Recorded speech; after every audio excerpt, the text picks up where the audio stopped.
my initial introduction to your show was you had Rev Peters on, and one of the greatest guys on the face of the earth. One of the nicest dudes ever.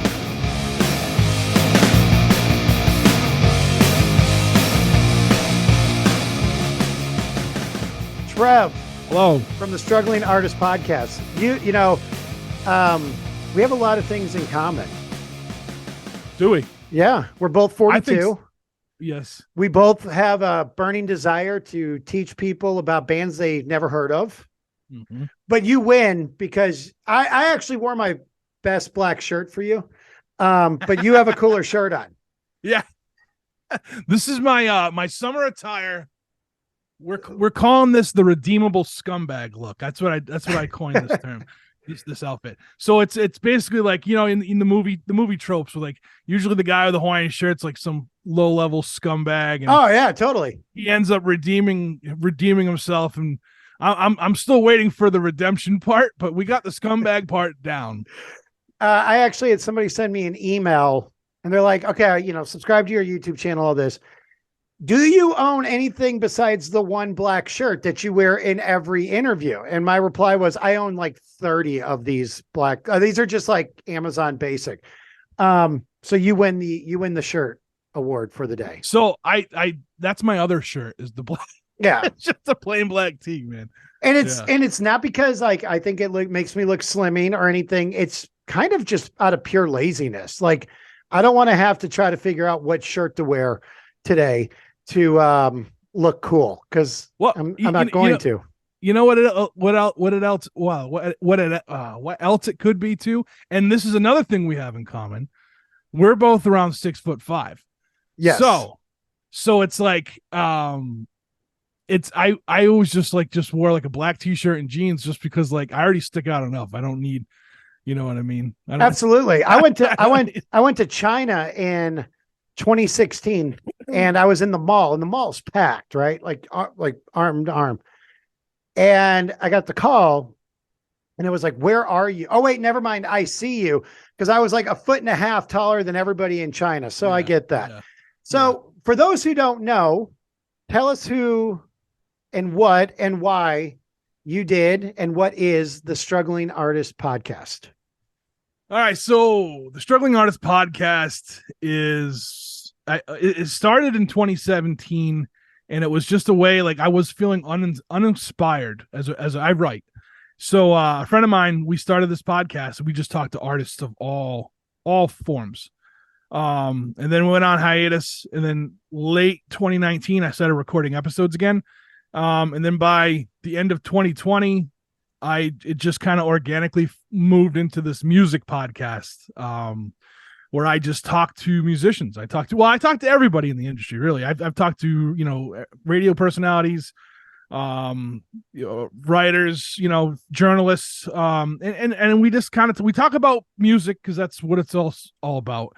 We also talk about life, struggling, all that kind of stuff. That's just kind of where we're at. And, because I think it helps. I think it helps the listener realize like, oh man, this band goes through the same thing. This musician goes with the same thing I do. So it's cool to kind of share stories. And I'm a storyteller. So when I hear people's stories like that's fun for me. So. Well, I wanted to bring you on for a few reasons. One, because I actually reached out to you on Instagram just to tell you I was a fan of what you do. And you've introduced me to some cool artists. And I've been listening to it now for about 6-7 months. And I love what you're doing for these up and coming guys. And I just wanted to bring you on to kind of honor you for the work that you do, because I am actually a fan of your show and what you're doing. So I want to thank you for what you're doing. And thank you for introducing me to a bunch of artists. And I believe our first message, I told you I'm a fan of your show, and then I tried to get you to come help weed my yard. You didn't take me up on that, but I did get you on the show. And the second thing is we're all kind of running in this lane of talking with artists and introducing our audience to new artists and stuff like that. And then sometimes people can get kind of territorial, or they can get very competitive. And I wanted to, for those young guys who are those guys who weren't born in 81 like you and I, who are going to do a podcast. Like I hope that you see that, someone like Trev, who's doing something kind of similar to what I'm doing. We're not in competition with each other. No. I hope to be on your show. I hope to be able to do more work with you in the future when it comes to working with artists. And so I just want to thank you for your time. And I want to thank you for your dedication to helping these up and coming artists, because you don't know what your interviews with, any of these artists will do for their career. Or maybe these artists are hanging on a limb and you were the person to reach out to them to kind of give them the little boost to keep going. So I just want to commend you for the work that you do with your show. Thanks, man. I appreciate it. And likewise, man, I love your show. I've been listening to it. Like I dug into more. I found you on like Apple Podcast. So my initial introduction to your show was you had Rev Peters on, and one of the greatest guys on the face of the earth. One of the nicest dudes ever. And he's like that in real life too. Like when I ran into him, it was just like, he's the same guy. So, but yeah, so and like I said, I've been listening to your podcast, and we've only like ran into each other through that way. It looks like just once with Rev, right? So yeah, there's whole new opportunities we could do for one another, I think. And that's what it's about, man. So like I talk about, one of the big things I talk about, and this goes for like, when I talk about the music community, and I don't mean like just here in New England, I mean all over the place. And I mean stuff like what we do, what musicians do, like it's all a community. I don't like the term scene. Mm-hmm. Scene holds gatekeepers. Scenes come and go, but communities last. And that's the way I've always felt, and that's the way I've always like kind of preached it, I guess. Right. So you have the record club that you just announced. Yeah. For those people who love vinyl. I'm not a vinyl person, and here's why. I don't want to move them if I ever have to move, because you ever tried to move 20 vinyls at one time? Tell us what the record club is. All right. So, Mark Lind of the Ducky Boys, legendary Boston street punk band. He had a website called getpunk.com, and what it was just an online record store. He decided in 2017 he wanted to do a record club, a record of the month club, and that's where this all thing kind of came from. My music taste was stale at the time. So what I decided, I was just stuck in my comfort music. So I joined the record club, and it was the start of me collecting records. As if you can see behind me, I've got a few now.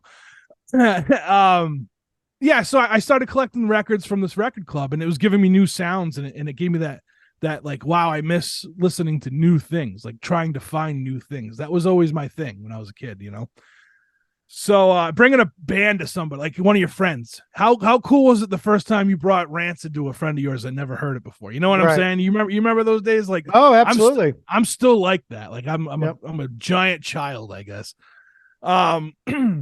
Yeah. So that's how it all started. I was a member of this record club, and then like I had Mark on the podcast. Then we became friends, and recently he didn't think he could give it the attention it deserved. And he asked me if I wanted to take it over. So I did. And we just rebranded it. It's called the Struggling Artist Record Club. It's a record of the month club. You don't know what you're getting. You get a letter with it, and it explains why I picked this. It's all, so I'm stick, because he gave me this record club with subscribers. So they have a certain expectation of what's coming. Right. So I need to, with this, I'm keeping it the way Mark had it. It's punk and punk adjacent music. So and anything that's punk adjacent, like you give an explanation why. Like it could be some kind of weird alt country album, but it's this punk rocker from XYZ band, whatever. You know what I'm saying? Right. Yeah. So that's what it is, and I'm excited to take it on. And I'm really excited to not only give someone records, like I'm sending someone a record every month for their collection, one that they're going to be like, whoa, this is really cool, I've never heard of this band, and then they're going to be able to go and show their friends. But I'm helping out an independent artist. Like I'm buying these from the bands from the indie labels. You know what I mean? Like Right. you're never gonna get Rancid or NoFX in this club because we all know them. This Right. is about everyone else who's trying to get their name out there. There's been a million times where I've gone to a show and there's a band and they have 200 records still of like their 2020 album and it's 2023. Like I'm gonna try to help get these records out there in circulation, get more people on board. Now, how many for 12 months you can get a 12-month subscription for $222, which is you save $18, and if you just become some lame person and just do month to month. How's the subscriptions been so far? So we launched it on Monday, and we've gotten a couple people that picked the year option already. Yeah, it's $222, and then like shipping costs. I have the ship. Once you get to the end, it tells you what the shipping is. Shipping is what it is, right? It's right. Gonna be $7 a record regardless. So, yeah, you're not getting much of a discount, but it's I'm not making money off of this really. Right. You know what I'm saying? Like I'm not Columbia House or BMG. Like those were the days. You get a vinyl for a penny if you sign up for 5-year contract. Yeah. So like I'm just so it's you got a 1 month subscription, 3 months, 6 month, and a 12. And yeah, for just launching it on Monday, we're doing pretty good with it. I know. And then I've got I've got all the subscribers from who are already in it that are coming with it. So I'm getting excited. I'm getting excited for what we're launching with. I will say this: I'm launching it with you're getting extra this month if you join for the first month. So it's a topless picture of Trev on the beach. Nobody autographed 8x12. Nobody wants that. But okay, so for those on video, you can see how many vinyls do you have back there? I don't know. I have a closet over here that's got about 645s in it. 600 to 745. Any rarities that like the vinyl heads would be like geeked out to know about? Well, out of the 45s, I geeked out because they're all dancehall reggae, and I absolutely love dancehall. Okay. The problem is they're all like singles, right? So you just gotta sit there and yeah. You're not vibing out on a 45 on a Friday night. Just like you go keep replaying the same song over and over again. I will. No, go ahead. So I was gonna say like a majority of my records are from independent artists. Okay. I've got like the old school ones. Like I've got almost all or all of the Cars. I've got some Springsteen mixed in there. I've got all sorts of stuff. Now, what is the I'm totally just creeping and snooping. What is the record above your shoulder on the wall there? Yes. Right there? Yeah. That is the variant of the Ducky Boys Dark Days. Okay. That album was what got me into like Boston street punk. Like I went to a Dropkick Murphys concert and the Ducky Boys were playing, and I'm like, what the hell is this? Like, who is this? And then that was it. They were my favorite band. So the fact that I'm friends with Mark now is kind of weird in a way, because 19-year-old Trev would never have thought, Oh, absolutely. So being from Boston, how big of an Aerosmith fan are you? All right. So I'm actually from Rhode Island originally. Okay. I'm not a big Aerosmith fan, to be honest with you. I'm just not. So they're not going to be in the record club. No. Okay. They're not making the cut. They're doing okay. They don't need me. I interviewed some guys, good friends of the show now from Boston, the Empty Space podcast. I don't know if you know who those guys are. Great dudes. I listened to that episode today. It was really good. They're like, they've now turned into like my sons, where I'm just like, they post a new episode. And I'm like, I'm proud of you kids. But they are from Boston, and they're very adamant about letting everybody know that there's more bands in Boston besides the Dropkick Murphys. Yes. And they're like, like we have other bands besides them, which I love the Murphys, and I can't wait for Al Barr to come back. How is the Rhode Island? I've been to Providence a few times. How is the music scene up there for somebody who, kind of your heart bleeds kind of for helping these up and coming guys, these struggling artists. So how is the scene up there? Because I think, in Boston, you have you have the Murphys, and then you go to New York, and that's such a different beast. But up in your region, how is the struggling artist scene? All right. So basically I run it down like this. I think of like just New England in general, because you can get anywhere in New England within a day, right? So Right. I grew up in a little coastal town in Rhode Island. There wasn't much of like local music there at the time, other than like older bands. So where I was, we were like the halfway point between Boston and New York. So you were either like into the New York hardcore thing, or you were into like New Haven, Connecticut, New York hardcore thing, or you were into like the Providence / Boston thing. And I was just, Boston was just where I gravitated to. Like Boston street punk was like my thing, like that. Right. You know, the Welch Boys, the Blue Bloods, you know, if you want to go hardcore, Blood for Blood, all those, like that was the Ducky Boys. And it was because of the Dropkick Murphys. I went to I used to go to Dropkick shows because they would always bring local bands with them on tour. Like that was their thing. You know, I believe the Bosstones used to do that too. They'd bring the locals on tour to kind of showcase them as well. Cause and that's, again, it goes back to the community thing, you know, that we were talking about prior. Right. The difference between community and scene. So like, I think New England right now, I've always had, call me a homer, but like New England's just got it, man. We've always got it. Like, I mean, like you were saying something about Aerosmith, like the Cars are from here. Like I'd rather listen to, like, I love the Cars. Like right. I think they're the greatest on paper. They're the greatest American rock band there is.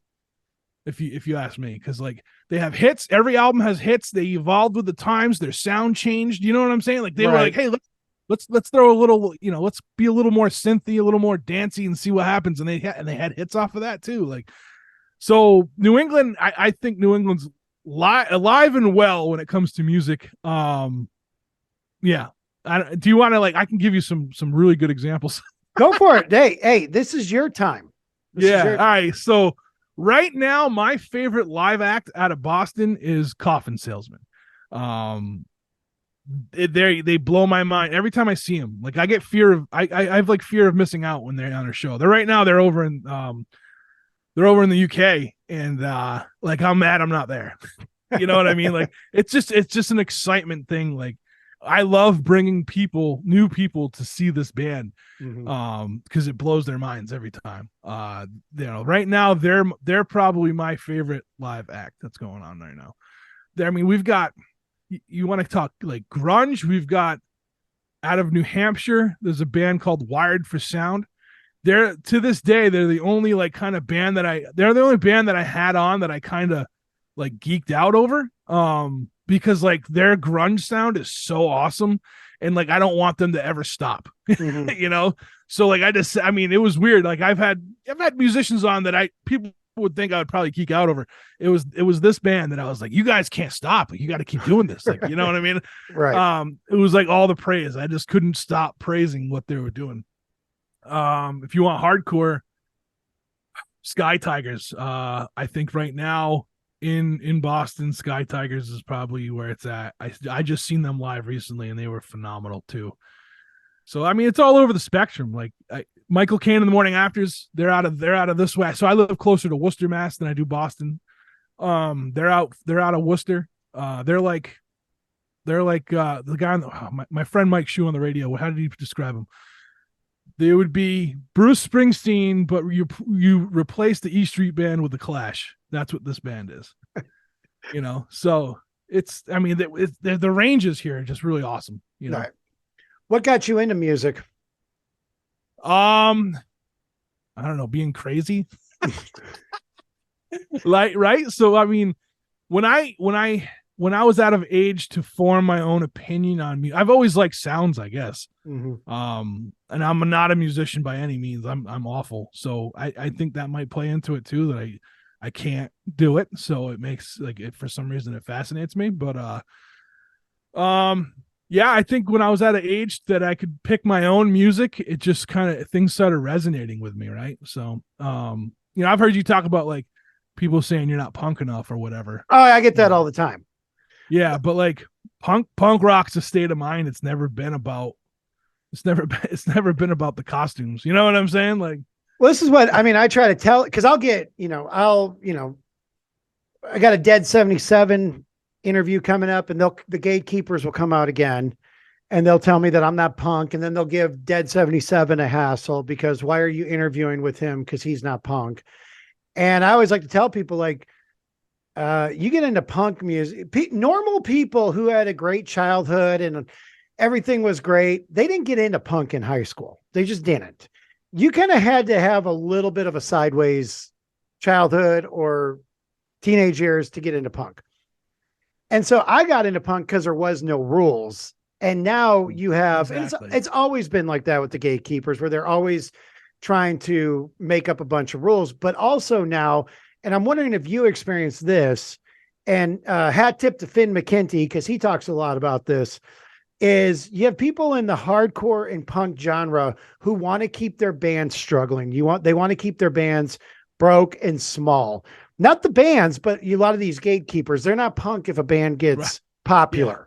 You're not punk anymore. And it's like, the whole definition of punk is not to say what is punk and what isn't. Right. Yeah. So have you experienced that with like the scene really just trying to like, oh, our boys are from Boston, we don't want them to expand, we want to keep them just a Boston band and keep them poor and broke?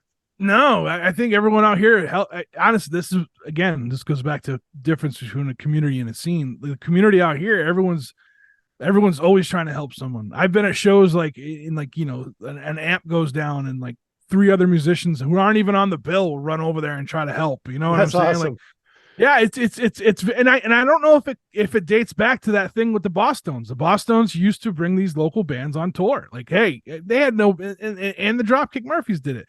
Some of these bands, like they're like, what are we doing? Like, you know what I mean? Like they're on this freaking world tour with this band, and it blows their mind. Like, it's just I have never, and again, I was kind of an outsider at first, and everyone here welcomed me in. You know what I'm saying? Like, I don't know, man. It's just, but I have seen that, and I think a perfect example of what you were just saying is what the band Against Me went through early on. Right. It's weird, right? I mean, listen, I'm angry all the time. I'm always mad about life. Do I want to get rid of my anger? Of course, but part of me is like, that's what makes me me. Now, so if a band thinks that they need to struggle in order to keep what they got, that's fine. But if a listener's like, this band needs to struggle for me to like them, go kick rocks, pal. You know what I mean? I got no problem telling someone that either. Like, I think you see the gatekeeping more on the West Coast when it comes to punk and hardcore. I think they're more gatekeepy than the East Coast, because like even up in New York, you have the NYHC, like they're all in that together, and if one makes it, they're all celebrating. Now with the Struggling Artist podcast, let's go back to the podcast, because once again, you've introduced me to a lot of artists that they're going to get those plays now on Spotify from Nashville. How has it been for those who, I'm always fascinated when I bring other podcast hosts on, because how's the struggle getting the artist onto the show for you? For me, the hardest part would be asking, right. Because I'm like, I got no business asking, like, Lenny Lashley to come on my podcast, and then it happened, or even with Mark Lynn. Sometimes like you talk with a band behind the scenes and try to work something out, and it doesn't. I have a rule where like I'll ask, like I'll do a 3-time rule in 3 months. If we're talking about having you on, I send you the schedule as I sent you, like that little calendar. That thing, that's the biggest. Anyone who podcasts, get a Google Sheet calendar, mark out the days you can't do, and send it to an artist, and it's the best thing ever. Yeah. So, but like sometimes, there's been times where after the 3-month rule, I'll revisit one time, like within the next year. Right. And it's only because like, I know people are busy, right? Right. I mean, in 2020, every band wanted to be on a podcast because there was nothing going on, but now things are back to somewhat normal. Right. People are touring. And the bigger the band is, or the busier the musician is, it's tough, right? So I give everyone the benefit of the doubt. There's been once or twice where I'm like, all right, these guys are just being jerks. So we won't I won't say what, but I've had, so like the most discouraging thing ever happened was like, I got a message once and it was just like, our time's at a premium, and I was like, all right, whatever, screw off. Like, You got our time is premium message. oh yeah. Really? Yeah. Okay. Yeah. So, but whatever, that happens. It happens. What are you gonna do? You know what I mean? This sucks because I like the band and I won't listen to it. That happened. Hey, don't ever meet your heroes. Yeah. Don't ever meet your heroes.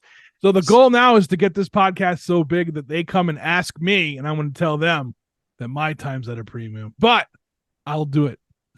What? Yeah, I'll do it just as a favor to you guys. Yeah. I'll make this one-time exception out of the kindness of my heart. What do you think? What do you think? Like, where do you think this whole? I mean, because like you do something different than I do, and actually, you play music in the podcast from the artist. I don't mess with that because you'll get copyright strikes on YouTube. You have to like get the artist to, oh yeah, we'll approve it, so it doesn't get demonetized or whatever, and then they never do. Where do you think this whole thing is going when it comes to podcasting with artists? Because I there's a lot of people in these lanes. Do you think it's going to go more towards like video, or is it going to be audio? Is it going to be more of like in studio over Zoom? Where do you think this is going? Because you've been doing it longer than I have. Yeah, so it's hard, man. I think I was a big terrestrial radio fan, right, growing up. And I still am. I've got friends on the radio. I try to listen to them. But it's the podcasting is definitely taking over what terrestrial radio was. There's no money in podcasting unless your last name is Rogan. Right. So like it's tough. People want to grow their brand. People want to, I think video for the young, I think visual is going to be the biggest thing. And I don't do visual. I don't care enough about video. I will eventually, but like, no one wants to see my fucking records all the time. I got to get an office. I got to do something. You know what I mean? So until then, like, yeah, I love audio. I drive a lot, so that helps with that. When I'm working, it's easier to listen than watch. But yeah, I think video is a huge thing. I think anything condensed, like 40 minutes, people do a 40-minute podcast, they're going to get more listeners than me who I guess mine are around an hour now, but they used to be about an hour and 15, it's like what I told the Empty Space podcast guys. I'm like, how are you getting artists to talk for 2 hours? Because like, yeah, that's awesome. I could do that, but I don't think the listenership wants the 2 hours. You know what I mean? Right. Look at music. Everything's single serving now. Everyone's you gotta be singles. People want singles. They don't want full length albums unless they're old heads like us. Right. Exactly. What do you think? What do you think? Like for the genre, let's go with punk. Let's start with punk. Where do you think that's going? Because it seems to be right now we got the pop punk resurgence, if you will. They're claiming Machine Gun Kelly is pop punk, so we'll go with that. But since you interview a lot of these artists and stuff, and it sounds like you go to a lot more shows than I do. Where do you think the genre of just punk is going? It depends really. Like, I don't know. I think again, punk rock is a more of a state of mind. It's more than a sound. So, I mean, if Machine Gun Kelly makes an album and it's not like, it doesn't sound specifically to one thing, then yeah, it's punk. We take like what we know as hardcore, right. The Blood for Blood and the Hate Breeds of the world, you know what I mean? And then you see like Turnstile, the band, what I'm saying? Like, they're not the same anymore, right? I had a hip hop artist on, and I asked him, because I'm a huge like old school hip hop head. Okay. And I asked him about like the state of hip hop now, and this is, I'm going to use this because it's just music in general. It's everything's becoming more of a vibe than it is about a statement. And I think that's where, like, that's what Turnstile is, right? Turnstile is more of a vibe than it is about like what Blood for Blood was, you know? Right. Right. I don't know. So yeah, so I think that's just music in general. It's just moving more to it, and it's, you know, we can sit there and shake our fists and be like, oh, it's nothing like the oldies, you know what I mean? Right. Like, but like it's just, I mean, music evolves. I do you, country music was on the same lines of punk rock once upon a time. It was rebel music, you know. Yep. So I'm not mad at it as long as it's staying alive. It might not be what I'm into, but I'm not going to get mad at it either, you know. So I don't know if that was more diplomatic than you wanted. No, you're fine. What do you I mean, up in the East Coast right now, it seems like there's a big resurgence of ska bands. The third wave of ska. Are you is that reaching Boston, or is that staying just strictly in the New York scene right now? I don't know. I'm not, there's definitely ska and, you know, ska and ska punk. I'm not a big ska guy. I can tell. You kind of died a little bit on me when I mentioned ska. Well, so I will tell you this. There's I think they're out of Baltimore or DC. The Skluts. The Skluts, okay. The Skluts, they impressed me. They impressed me for a ska band. I had them on, and I was telling the lead singer, I was telling her, like, I had this huge story about like my views on ska and how like it's just not for me and this and that, and then I turned it around with like how good their album was, and she thought, she was so happy that I that I wasn't there to like crap on them, but I wouldn't do that. Like, no, I don't know. I'm not a big ska guy. I never have been. I like horns and shit. I love dancehall reggae. I think one of my favorite albums is by the Mad Caddies. They're ska, right? Yeah, they're ska. But they did like a reggae album that I really liked. So like, I don't know. I can't help you there. I can't help you with that. Do you know who Finn McKenty is? I do not. Okay, so he's like one of the music content creators. He has over 130,000 subscribers on YouTube. Puts out great stuff. He dogs ska any chance he gets. He hates it. And I interviewed the band Catbite, and I said, "You guys know who Finn McKenty is?" And they went, "Yeah." Like they died because like he dogged them. And I was like, well, "That's how I actually found you guys. You should check out Finn. You guys can both bond over your hatred of ska music." I actually don't mind Catbite. I like them. Yeah, I've heard them. Yeah, they're good. Yeah. They're a good band, and they're hitting right at a very, I mean, going out with Bouncing Souls, and they're watching them on Instagram and talking with the band here and there. Their shows are getting bigger. They're getting sold out. So it's kind of cool to see what they're doing, what Bad Time Records is doing out there. So how often do you release an episode? Every week. Every Monday there's a new episode. Sometimes you get episodes on Fridays as well. I am relentless when it comes to, I need to have an episode out every week. In the beginning, like I was kind of, sometimes I didn't do it, and like I'm crazy, right? So I got mental health issues, and like I would just not want to do it, and this and that. And then I moved back to Massachusetts. I was in Pittsburgh. And I had a bunch of episodes. That's why you had mental health issues. You were in Pittsburgh. Anyways, continue. My bad. I had a bunch of episodes lined up, and when I moved, I don't know, something happened, and I hit this real dark patch in my head, and it got pretty bleak, we'll just say. And I missed a few weeks after those episodes ran out, and then I came back with Mark Lind, the Mark Lind episode, and that's what. Ever since then, I haven't missed a week, because I'm comparing it to, like, if I'm missing a week, then that means like things are looking bleak in my life. So I got to keep it going. You know what I mean? Consistency is key for podcasting. You know, the thing that, and I appreciate the Empty Space guys, because they do talk a lot about mental health on their show, and they talk with artists about it. Being 42, living in Rhode Island, kind of a music simp like we all are, do you feel like, for mental health, when it comes to guys and men, do you feel like it's something you're not allowed to talk about? I think our generation definitely. Yeah. We are as I call it, the last generation of shut the fuck up. Right. And like I think I've been in therapy for years. It's helped tremendously. I think a big part of this podcast is because of the work I've done in therapy, that I'm able to do it. Right. I'm able to talk about it. So I have the episodes with the guests, like that the regular episodes that drop every Mondays.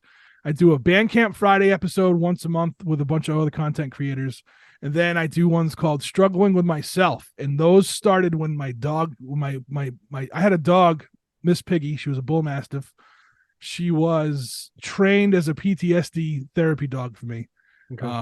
And when she passed, I just went off the deep end, and I didn't know what to do about it. And I knew I was in a bad space. So it was the first time I ever did one of those Struggling with Myself episodes. And it was about like just saying goodbye to this dog.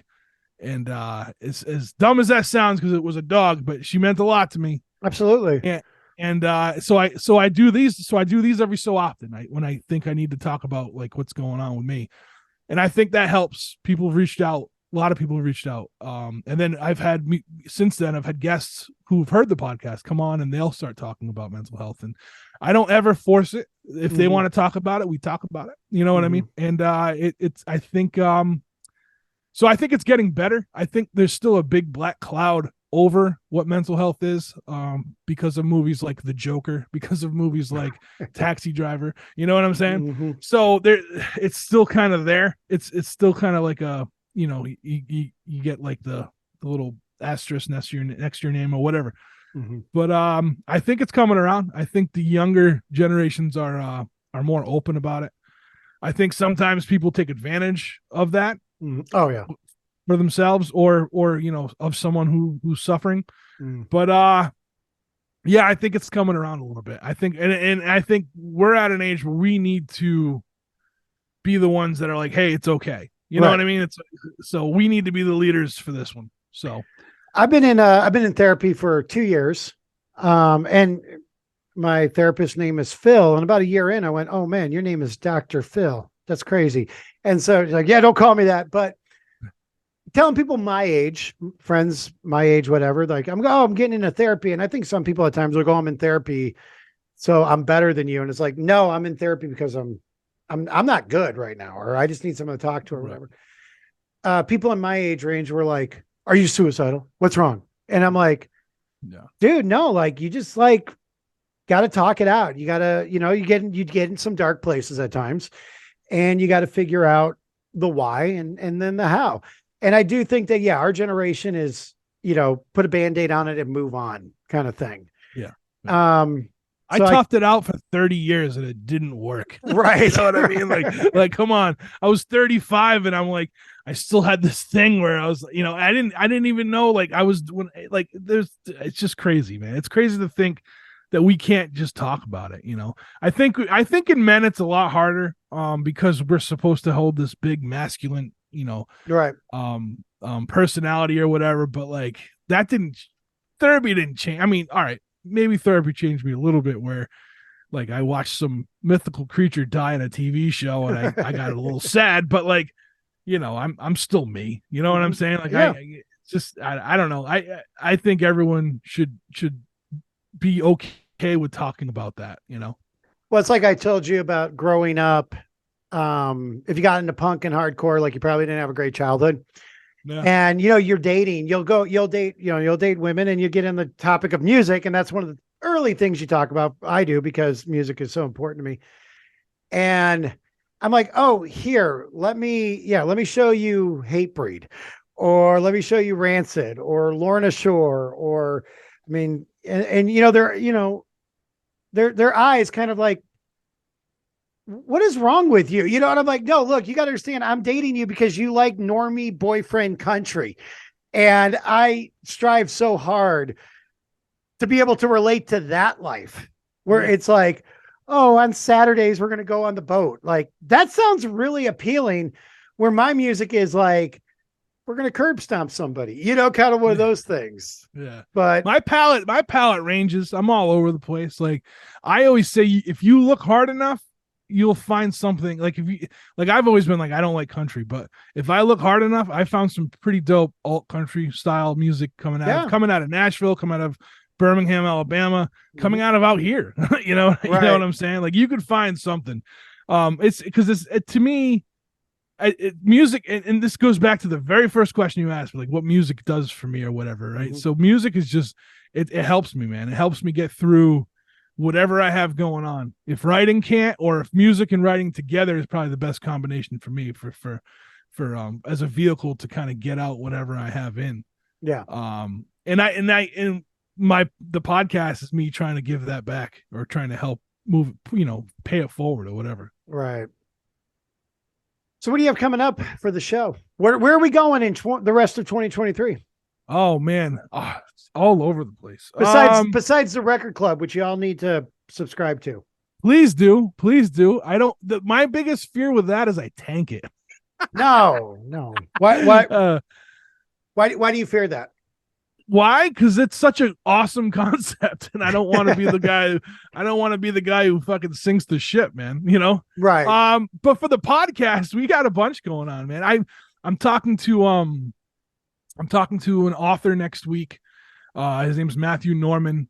Which so I say it's a music podcast, and I try to find something that connects everything. Right, Matthew Norman. He writes a style of novel that I appreciate. It's kind of like the coming of age for the older crowd. Okay. But a lot of his stuff has music hints in it. A lot of it's got a lot of Beatles references. And his latest book is called Charm City Rocks, a love story. And it's about musicians. So nice. It was my perfect opportunity to try to get him on. So we're hopefully we've got it lined up. I'm gonna be recording with him next week. This is the part where when I ask a musician what's coming up and they don't know and I laugh, I shouldn't laugh because now I don't know. Let me look at my don't worry, we'll edit this. This will be so slick. You look like you're on top of the ball. Oh no, I leave it all. You got to leave it all in. You got to keep this organic. Let's see what else. Why is my internet slow? Don't happen. I know I have. Let's see. I've got the stuff that's Jared Hart of Mercy Union. I've got an episode with him already in the books. That will be coming out in the next week or two. Terry from the Jukebox Romantics. I've got an episode with him coming out pretty soon, as in I think next week. KCUF. They're a band out of Boston. They got a record coming out under new record, so we did an episode with them. That's all I think I have right now in the books, ready to go. You'll know when he doesn't have a booking for his weekly show when I appear on it. No, like, oh man, I got to put a show out tomorrow. What are you doing tonight, Matt? No. That's why I sent you the schedule. All of August is open right now. Hey, Trev, I'm a simp for you, so I'll do whatever you want. All right, sounds good. I only really brought you on this show because what I'm trying to do is just select people around the country that have a place for me to stay for when I travel. So so you like dogs? You gotta like dogs. I got a golden doodle named Lemmy. Okay, as in Lemmy Kilmeister. So I got the empty space guy. I got a ton of guys in New York now. I got the empty space guys in Boston, so then I can do a day trip over to you. I'm going on like a free vacation here. I just got to get somebody to pay for my airline tickets. There you go. I'm sure you can find someone. So I'll interview a stewardess or a flight attendant or something like that, and we'll go from there. So lastly, how can people check out the record club, check out the show? We're going to include all the links to everything, sure, in the description. But how can they get in contact with you and check out the record club? All right, so the best way for the record club, strugglingartistrecordclub.com. I know it's a long name. You'll have a link, though, you said. So that will be easy enough. They can just follow the link. Click on the link. You can go to Instagram for podcast TSA. That is the Struggling Artist Podcast Instagram.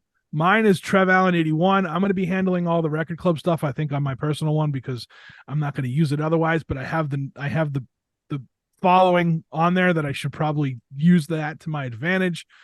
We got one of those link tree things. Which by the way, they have great merchandise. And yeah, Trev didn't even know that it was still on the link tree. So I had no idea. You can find, actually, you know what? I want to talk about it. Linktree's got a lot of cool stuff on there. There's some we do a lot of work with bands and they put their music on Bandcamp. Mm-hmm. And we like I said, we do an episode every once a month for Bandcamp Fridays. There's some cool compilations with good causes behind them on the Linktree. So please check them out. The Linktree, it's like Linktree, whatever, however you're supposed to spell Linktree, but just /podcast TSA and you will find us. Now, for a personal question, if everything that you're doing, everything you've been working for 42 years kind of dries up today, what would be the most proudest moment of your life over these 42 years? What would you want to be known for? Good question, isn't it? Oh man, why would you have to hit me with that? I'm going to say the podcast, man. I hope that's my legacy. I left Rhode Island in 2011 and things weren't going right for me, and I was in a bad headspace, and I caused a little bit of riff in my hometown. So let's not talk about that. But like the podcast, I think is the real representation of who I am. You know what I'm saying? Okay. Trev, I thank you for your time. I'm actually thinking of doing something this fall for the holiday season, and I want to put you back on for that. I'm thinking about doing a like a Thanksgiving family dinner via the internet as an episode, and everybody can just talk. Like it'd be like going to Denny's after a concert. With all your boys and stuff like that, just talking about music and the holidays and all that. I just want to once again just honor you for the work that you do for these artists, the quality content that you put out, the way that you edit the shows with throwing the music in and out of the episodes. We don't do that, and I think you nail it. The love that you have for these bands, the way that because like I've even had people with this who's like, hey, why don't you go after this band? You could get more views or listens on it. This would be a bigger band. And it just doesn't feel organic to me. So I like introducing my audience who, for the most part, is made up of a lot of musicians and people who they have their niche of bands or they have their niche of podcasts that they listen to.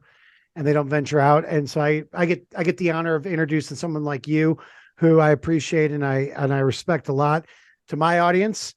And thank you for what you do for just music, because you're doing a great job. I appreciate that, man. Thank you so much. It means a lot to hear. I'm astounded every time someone says something nice to me. I just like, because I'm just out here. I'm winging it, man. I'm winging it. Aren't we all? I mean, like that's what I think. I said that before we even went live. Like we're all just here trying to fake it until we make it. That's it. Something. That's it. Yeah. So Trev of the Struggling Artists podcast, thank you for your time today, and we'll have you back around Christmas time. Sounds good. Thanks. Thanks, buddy.